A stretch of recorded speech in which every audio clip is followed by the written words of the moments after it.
I spend a lot of time looking up in the night sky, gazing into the vast unknown.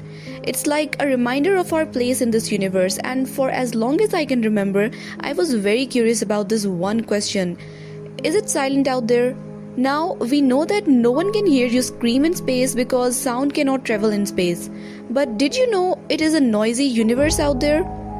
Sonification is the process of translating data into sounds, and scientific data is collected from space as digital signals, and through sonification, it is translated into sounds.